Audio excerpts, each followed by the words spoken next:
Tonight on Steelers Talk, the Pittsburgh Steelers just got some bad news that affects their compensatory picks in the 2026 NFL Draft. Then we'll be discussing whether or not this team should go out and sign CJ Gardner-Johnson, the safety that was surprisingly released by the Houston Texans today. Then Mike Tomlin took the podium today during Tomlin Tuesday. It had some nuggets in there that we are going to be breaking down on today's show. And then to wrap up today's show, I'm going to be breaking down Pittsburgh's biggest problem in the passing game as it stands here today and what the Steelers can do to make it better moving forward. Appreciate all of you guys for stopping by here today. Make sure you guys click that subscribe button because right now here at Chat Sports, there's only 6 of our channels here in this entire company that have gotten the silver plaque from YouTube for getting to 100,000 subscribers. And here on Steelers Talk, we are knocking right on the door, but so is Warriors Today, our Warriors channel. And right now, we are in a race to get to be the 7th 100K channel here at Chat Sports. And here at our studios here at Chat Sports here in Dallas, we have what's called a Wall of Fame, where we've got retired jerseys with the silver plaques for every single channel that gets to 100,000 subscribers. You guys can see on screen here that 6 channels have gotten to 100K, and we are right on the door. And right now, me and our Warriors host, Tyler Smitty here, all right? So you guys know Steelers Smitty. He is the host of our Warriors channel. Right now, we have a bet of which team and which channel is going to get to 100,000 subscribers first, and we have bet a $500 steak dinner on the team that is going to get there first. He thinks he's got a little bit of a lead here. He's up 2,000 subscribers. But you know what, guys? I'll tell you this right now. We had more than 5,000 more subscribers than Warriors last month here on Steelers Talk. And if we have another good month,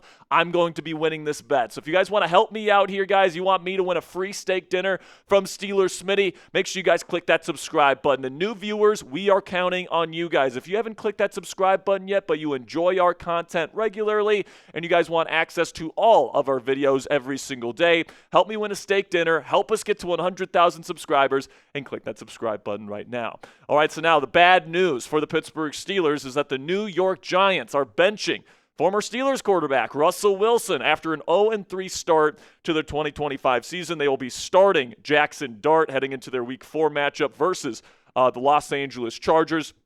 And guys, this was extremely predictable.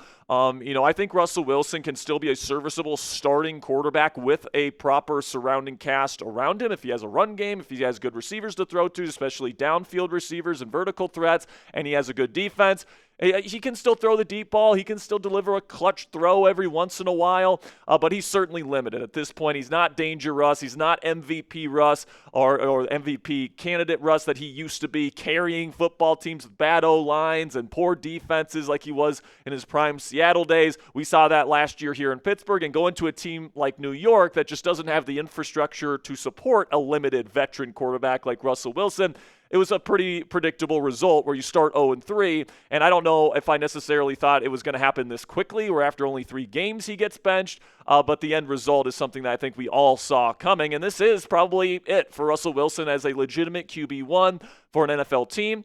And he's one of these kind of like high-profile guys that I don't know if you want to necessarily be your backup quarterback. It's going to be interesting to see what happens with Russell Wilson. I'm sure this year he'll stick it out, be a really good mentor for Jackson Dart as he goes through his rookie season there in the Big Apple. But moving forward, I'm not sure if Russell Wilson is going to even play another NFL season, because I highly doubt any team sees him as a legitimate starter at this point in time. But you might be saying, Jack, how is that bad news for the Steelers? We avoided bringing him back. How is that bad news? Well, the bad news for the Steelers is this does affect Pittsburgh's compensatory pick that they're going to be getting for him for letting him go in free agency this year. If he would have played a certain amount of snaps in a certain amount of games for the New York Giants this year, the pick would have been better than what it's going to be now. I think it would have been a 3rd-round pick if he would have played a certain amount this season, and it would have just been a couple more weeks, but he could even hold off to mid-season. So thanks a lot, Russell Wilson. We get a worse pick because of that. But at the end of the day, I think we all saw that coming. And at the end of the day here, guys, I think Pittsburgh made the right call at quarterback this year. Not only, bringing in a different veteran other than Russell Wilson and Justin Fields, but also to not draft a quarterback early either, because, the quarterbacks that are playing early outside of Cam Ward, who the Steelers were not getting, are not looking too great. We'll see how Jackson Dart does, but I'm happy with Aaron Rodgers for this season in a win-now year. And then next year, the quarterback class certainly looks better for the Steelers to take their future franchise quarterback when the draft is in the Steel City next spring. So now let's move forward here with our next topic, talking about CJ Gardner-Johnson, who was surprisingly released by the Houston Texans today. There's some reporting here from Aaron Wilson, who is very connected with the Texans organization, saying sources, Texans released CJ Gardner-Johnson after friction behind the scenes with veteran safety, criticism of teammates, complaints about his role, including wanting to blitz more frequently, and a trade request. And then Wilson elaborates here, saying among the issues Texans experience behind the scenes with CJ Gardner-Johnson, per sources, he was critical of teammates in the secondary and didn't like his role. It was a locker room issue, and ultimately this just wasn't a good fit for the team and for a talented player. So this wasn't an issue of CJ Gardner-Johnson can't play football. This was an issue of, he didn't like what they were doing defensively. He didn't like his role there. Apparently he wanted the Texans to blitz more, and they weren't blitzing enough to his liking. So he was being critical of the coaching staff, of his teammates, and they kind of got sick of his antics. So the question is, should the Steelers consider bringing him in? Obviously, they just brought in Jabril Peppers. Deshaun Elliott is supposed to be coming back from injury here soon, but we know that Mike Tomlin has dabbled with 3 safety packages in the past, and this is somebody that just won a Super Bowl with the Philadelphia Eagles last year. Now, personally, guys, I'm good passing on him, all right? Like, if he's being brought in, I think he's going to want a full-time starting role with whatever team he goes to. I don't think the Steelers are offering that right now. Jabril Peppers looked really good last week against the Patriots. We know what Deshaun Elliott is capable of, and I don't think that CJ Gardner-Johnson would be too thrilled with having a rotational third safety role here in Pittsburgh. You guys can take a look at what the Steelers have at their disposal now. And once Deshaun Elliott and Jabril Peppers, are back and they are full force playing together, I think that's going to be one of the better safety duos in the National Football League, guys. And in terms of backups, Juan Thornhill, plenty of playing experience. Same thing with Chuck Clark. Even this season, those two have played a ton. So if there's another injury to somebody in the safety room, you have players that have experience playing in this defense. So personally, I don't want the headache of bringing in a CJ Gardner-Johnson. And maybe, if you didn't bring in Jabril Peppers, if you decided to sign elsewhere and you were still in need of another safety, you think about doing this. But personally, right now, guys, I don't want to deal with the headache. I like where this team is out. I'm excited about Deshaun Elliott and Jabril Peppers. So I'm going to pass on CJ Gardner-Johnson. So what say you guys? Let me know down there in the comment section for today's pinned question. Would you sign CJ Gardner-Johnson? Give me a yes or a no down there in the comment section. Like I mentioned, this will be the pinned comment on today's show. So in just a second here, I'm going to tell you about our sponsor today at Omaha Steaks. While I'm telling you about our sponsor today, give me a yes or a no down there in the comment section. Now, you guys know with this road to 100,000 subscribers, a steak is on the line between me and Steelers Smitty. But you guys can get some great steaks today from our friends at Omaha Steaks. And you guys can get anything from handcrafted steaks to delicious fall favorites. Omaha Steaks delivers the world's best steak experience. Enjoy USDA-certified tender steaks, juicy burgers, cozy and convenient comfort meals, plus tailgating favorites like chicken wings, smash burgers, and big deli-style franks.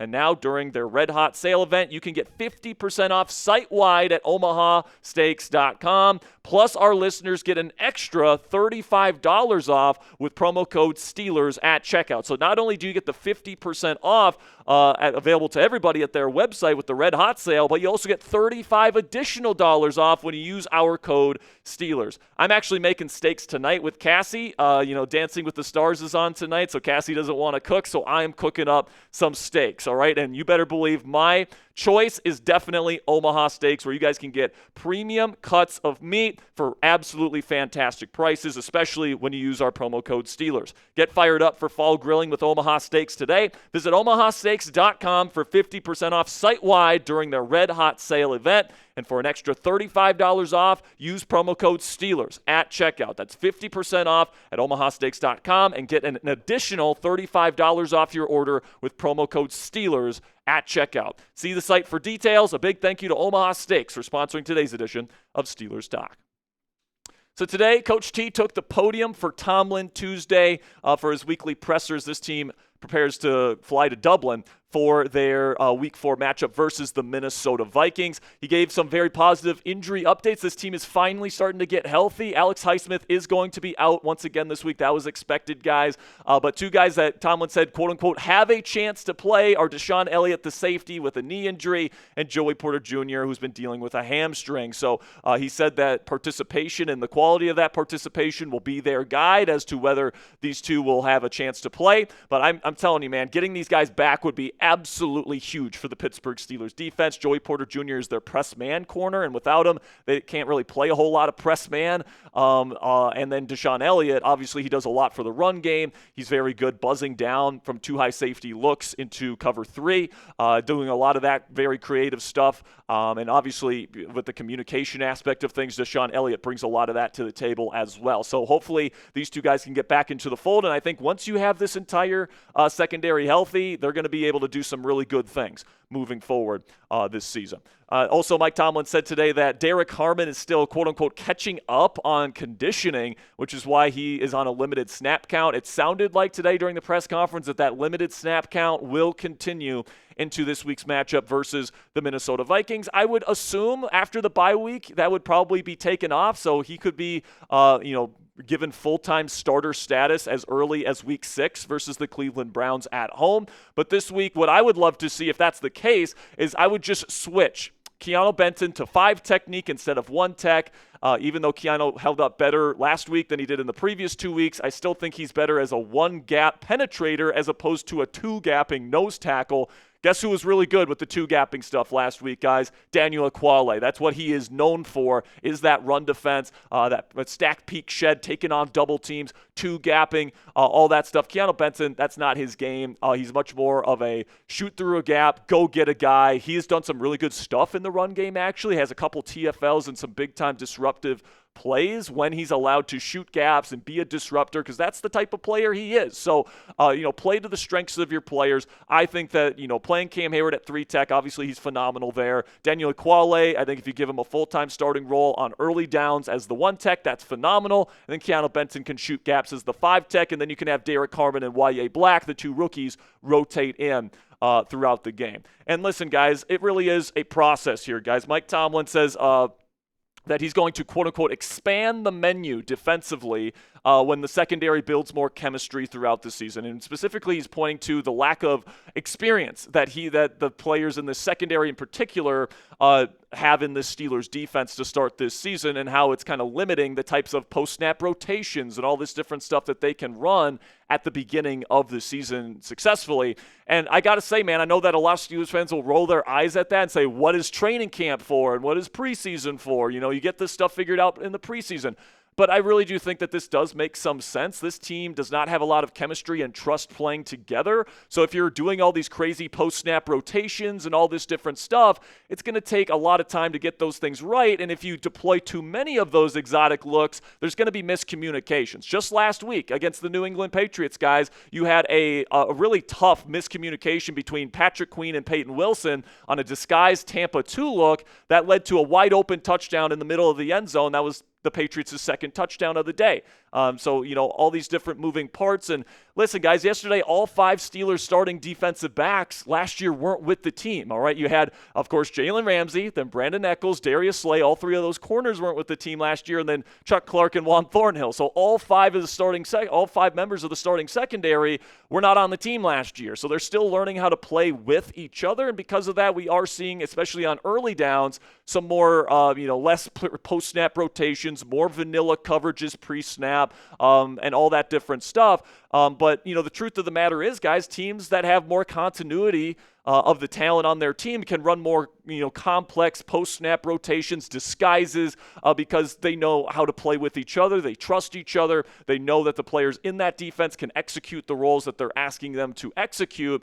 And, as the season goes on, I think teams with a lot of new players like the Pittsburgh Steelers are going to get better and better as the season goes on, or at least that's the expectation for the Pittsburgh Steelers. And I also think it's going to help help to get Elliott and JPJ back, specifically because these guys have experience in this defense. They know what the expectations are from Mike Tomlin and Terrell Austin, and they know what to do when they make certain calls and certain non-traditional Tampa rotations and all this different stuff that Mike Tomlin and Terrell Austin have shown in the past, but they're not showing nearly as much at the beginning of this season because clearly they're concerned about the level of communication in the secondary with all these new players that are playing with each other for the first time. So my take on the whole situation, guys, is that it's a reasonable expectation for this defense to get better the more that they play together. All right, the more Jalen Ramsey gets used to the tendencies of Joey Porter Jr. and Deshaun Elliott, and they can play off each other, and they know where everybody's going to be at any given time. All right, this is a defense that is really designed to be playing their best football as the season continues on, and frankly, they're built to play their worst football of the season at the beginning of the year. So if you're looking for some hope that this Steelers defense is going to be better in January and in December when this team needs to be playing their best football than it is right now in September, I think that is definitely something you can keep in mind as this team looks to continue to build chemistry together, looks to continue to expand the menu of defensive coverages, as Mike Tomlin likes to put it. And then also, I would say that this also applies to the offense, all right? The defense wasn't the only group that experienced a lot of changes. You got a new quarterback, all right? You got new left tackle, new right tackle, all right? You've got a new tight end in Jonnu Smith. You've got a new number 1 receiver in DK Metcalf, right? You got Roman Wilson as your new number 3 receiver, right? There's a lot of different parts that were not here last year. So, it's going to take a little bit of time here, guys. Well, this young offensive line gels, where this team finds its identity. But the good news, guys, is that we're looking at a team here that has the talent to be playing really good football at the end of the year and kind of make it the opposite of what we saw last year, where this team with a lot of continuity was, firing on all cylinders in many regards, especially on defense to start the year last year. And then as the season went on and injuries piled up and stuff like that, they completely crumbled, right? So I'm hoping that we see a different result here in Pittsburgh, and there is a reason to hope and have optimism that this group is going to look better the further we get along in the season. So make sure you guys click that thumbs up icon if you haven't already. If you still believe in this football team, if you think this team is going to get better, if you think this team still has a chance to be playing hopefully championship-level football by the end of this season, even if they haven't shown championship-level football through the first 3 weeks, click that thumbs up icon if you're an optimist. All right, so now let's talk about the biggest issue with Pittsburgh's passing game. We just went from some optimism to some pessimism here, guys, which is why I like to keep things balanced here on Steelers Talk, because it's not just the positive, it's not just the negative. We got to talk about the good with the bad, because that's life in the National Football League. It's never all one way where it's all bad or all good. So let's talk about what's going wrong with the Steelers passing game, because Rodgers isn't throwing the ball down the field. They're getting rid of the football really quickly. There's too much pressure on the quarterback. He's getting hit too much. So what's the issue? And I think a lot of people out there in Steelers Nation's answer to this question is the offensive line isn't protecting Aaron Rodgers. And to some degree, that's true. All right, but I looked at Pittsburgh's negative pressure snaps. So those are the plays where Rodgers is under pressure and you have a negative result, or there's a quick pressure put on Rodgers that Rodgers makes into a positive play. So those two things combined, there's 27 total plays like that on the season through 3 games. So that's 9 plays per game. All right, and I went through who's to blame for all of those negative things. Early losses, and then also the negative pressures. All right, on 8 of those 27 plays, it was because no Steelers wide receivers were open in the concept. Okay, and almost every single time the defense was playing man coverage. So that's more than any other individual player on the football team, all right? But Troy Fautanu and Broderick Jones have been giving up the most quick pressures. That's 7 for Fautanu and 6 for Jones. The interior has been a little bit better. Seumalo's given up 3 quick pressures. McCormick's only given up 1, and Zach Frazier has actually been pretty stout. Hasn't given up a single early pressure this entire season to this point. And then Aaron Rodgers, I put the blame on him for 2 of these pressure situations where he did have a receiver to throw to and he didn't pull the trigger. He was holding the ball for too long. But 10 of these 27 situations here, it wasn't on the offensive line. So, that's just way too many where everybody in the formation, everyone in the concept, passing down wise, is just covered up by man coverage. And I think that is the biggest problem with the Steelers passing game right now down the field is that, we talked about it the other day where the run game isn't good enough to force teams out of these two high safety structures so they can really take away the deep ball. But also, in just straight up man coverage, these guys aren't winning. DK Metcalf is literally dead last among wide receivers in the NFL right now, according to Pro Football Focus, in separation rate. All right, literally dead last out of all 32 teams, out of all the starting receivers with at least 40 snaps. He is dead last in separation. Calvin Austin has been doing a much better job. He's above average in separation rate. He's really the guy that they're relying on to get open, and he's been the most reliable getting open. But Pat Freiermuth and Jonnu Smith are also getting locked up in man. And these defenses that are going up against the Steelers, you're seeing a ton of two-high man. You are seeing a ton of cover one robber. You are seeing a lot of these coverages where they're just sitting back there and they're just in man, and nobody's open for Rodgers. And as a result, he takes a hit or he gets sacked, and Steelers fans at home say the offensive line can't block. But really, I think the biggest problem here, guys, is that the Steelers are not finding ways to get people open in man coverage. And I actually talked about some of the ways that the Steelers can get people open on our video that we put out earlier today, where I go over some urgent Week 4 adjustments that can make the Steelers a better football team right now. I'll put the link to that one in the comments and description of today's show, and I'll put the chip in the top right. So you guys can check out that video. I talk about what you can do with DK Metcalf to get him the ball more, and then also some ideas to get Calvin Austin and even Roman Wilson the football a little bit more as well. So just a little bit of a reminder here, guys. We are in the road to 100K. We are in a race with Warriors today. First team and first channel to get to 100,000 subscribers gets a $500 steak dinner from the other host. I don't want to pay $500 to Steelers Smitty, all right? I want to get the free steak. So if you guys want to click that subscribe button and show these Warriors fans who's boss here, make sure you click that subscribe button for in-depth Steelers coverage like we gave you guys today, every single day, right here on Steelers Talk.